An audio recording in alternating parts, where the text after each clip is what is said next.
Ex-police dog keeps barking at tree. Dad finds a lot more than wood inside.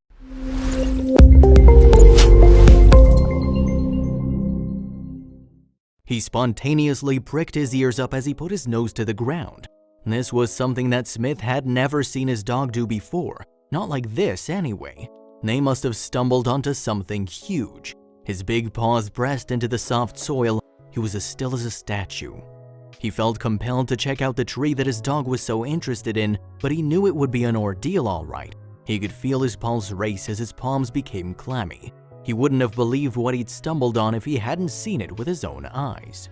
When the Smith family first laid eyes on Kyle, the grizzled ex-police dog, they fell in love with him instantly.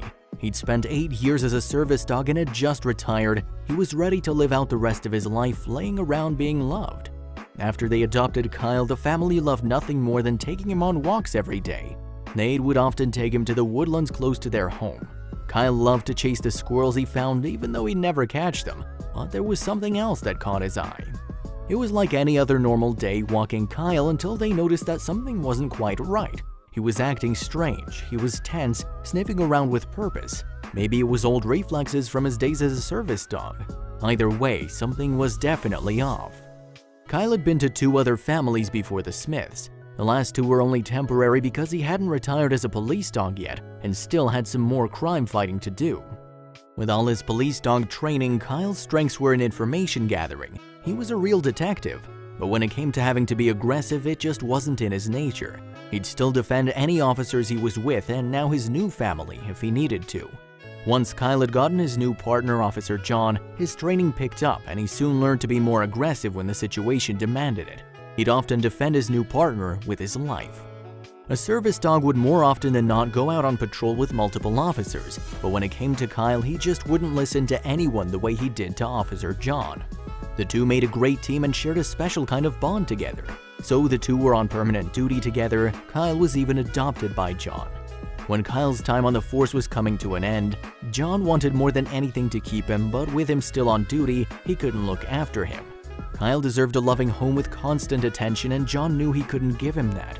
He decided to do what was best for him. That's why he gave him to the Smiths. The Smith family and Kyle were getting along really well.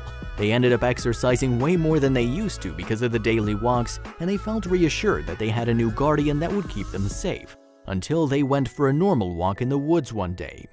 Their house was in the countryside and had a massive woodland that surrounded it on all sides. It was a great perk for Kyle. Any normal dog would have run rampant in the woods chasing after all manner of wildlife. But Kyle found something else. The day started out as it usually did. They started their walk and Kyle bounded ahead of them. They walked the path that they always had, then Kyle insisted they go explore a different route. That's when the family noticed their dog was acting very strange. Kyle had never been out at the city for this much time before. He loved his daily walks in the woods with his new family, but today there was something different they hadn't anticipated. For some time when Kyle was at home, he started acting strange. He didn't want to eat and wasn't as animated as he normally was. But on the walk, he was happy with his tail wagging and bounding about in the wood. They could see that this is how he must have been when he was still in the service. His old reflexes from his police days kicked in as he started burying his nose in the earth, following a trail only visible to him. The family tried to call him back to the path, but he was too focused on the scent. It wasn't out of the norm for a dog to sniff the ground sometimes on walks. Kyle would sometimes find all manner of wildlife where they walked. One time he'd even found someone's old clothes. If this hidden trail had something to hide, Kyle would seek out and find it. But the scent that he'd found this time seemed to make him anxious, something the family had never seen before. They had to keep going now that they were invested. The family felt that it was strange behavior for Kyle. Maybe above them, there was something hiding in the trees, a small animal perhaps. It could have been taunting their dog, knowing he couldn't reach them. But as they looked up, all they saw were twisted branches where leaves would be in spring. Kyle had found something that so far was invisible to them. What had he found? The family started getting nervous too. Smith called him again, but it was no use. Instead, Kyle lay down frozen. Smith wasn't sure what to do, so he called John, Kyle's ex-partner. John explained that Kyle was trained to do this if he picked up a scent that was out of the ordinary or presented a danger. He told Smith to investigate the tree, but to be careful as it could be dangerous. Is it drugs? Smith thought. No, what he'd find was so much worse. As Smith approached the tree, he saw that the bark was loose. Kyle began to bark loudly. Feeling encouraged, Smith braced himself and peeled it back, revealing the hollow inside of the tree. After peering into the dark, suddenly his eyes focused and he jumped back. It wasn't drugs. Kyle, on high alert, awaited his follow-up command. Without a moment's hesitation, Smith pulled out his phone and called the only person he could think of. He shakily dialed John's number. With his voice trembling, he described exactly what Kyle had found in that old tree. John, highly disturbed and utterly incredulous, rushed to gather forensics experts before they all raced out to the scene. For John, the trip down to Kyle's new home was excruciating and took far longer than he realized. After 2 hours on the road, they were still driving. John had been so busy with work that he hadn't been to visit Kyle since he'd been adopted by the Smiths. He felt a stab of guilt about his old partner as they finally arrived. As soon as he sees the familiar side of the cruisers, Kyle can't contain his excitement. He runs toward John to a reunion that would drive you to tears. But with a serious matter to attend to, John soon made his way to the tree. He pulls back the tree bark. His heart races as Kyle urges him on with his barking. His eyes pop as he confirms the heinous sight Smith had described. What is it? Kyle had led them to a human skeleton that had been stashed within the tree. However, it was so well packed within the tree that they had to carefully chop it down to assess what they were dealing with. As they continued their work, Smith was amazed at how lively Kyle became. It was like he was back to his normal self. Smith noted how much Kyle loved John, but while he was watching Kyle, new information was unfolding.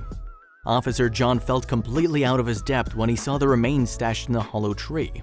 Ready to inform his chief police officer so they could send more reinforcements, he began to dial, but just before he could get a hold of the station, someone stopped him. The forensic experts he'd brought with him stopped him before he could place the call, and it was a good thing they did. They began to unpack their tools and analyze the skeleton to try to place its origin. Usually, forensic investigators need at least a week to conclusively determine whose remains had been found and where or what they'd originated from. They'd stopped John from making the call because what they discovered meant that further investigation wouldn't be necessary in this case. They already had everything they needed. The skeleton was a life-sized human skeleton, but it was also a fake.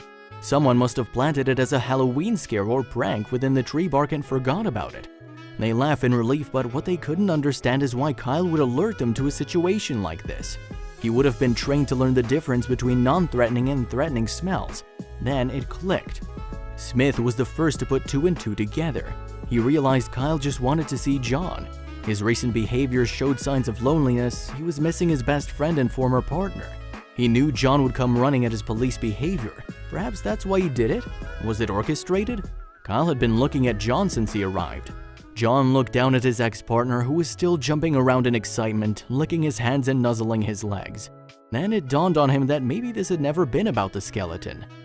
John recalled that in all their years of working together, there was only one quick and foolproof way to get his attention. Kyle must have known that there was no quicker way to make John rush to him. All he had to do was sit and bark at something when he found it, just like he'd been trained to do. John couldn't help but laugh out loud when everything began to make sense. He bent down and scratched Kyle's head and looked deeply into his brown eyes. Kyle's signal was a secret message for John, the partner he'd missed so much. He'd missed him so deeply that he had to figure out how to see him again. Even though Kyle hadn't seen John since he moved to his new home, he remembers the days when they worked together and remains loyal. John, still looking into Kyle's eyes, was incredibly moved by his display of unwavering loyalty and love. He decided to stay at the scene for a little longer so that he could spend some quality time with his ex-partner. As they walked around the woods alone, John could see how happy Kyle was. And before leaving, John made a promise. He was going to visit Kyle as much as he could. Now, John looked back at him for a while and laughed wholeheartedly. He looked at Kyle wagging his tail with a goofy grin, still jumping up and down from happiness. John felt a sudden pain of guilt and heartache, but knew he'd made the right decision. With Smith by his side, petting Kyle and laughing with the ruckus he caused, he thought, what a smart old pup. This story illustrates how little credit we give dogs, but sometimes a dog is smart enough to save an entire family.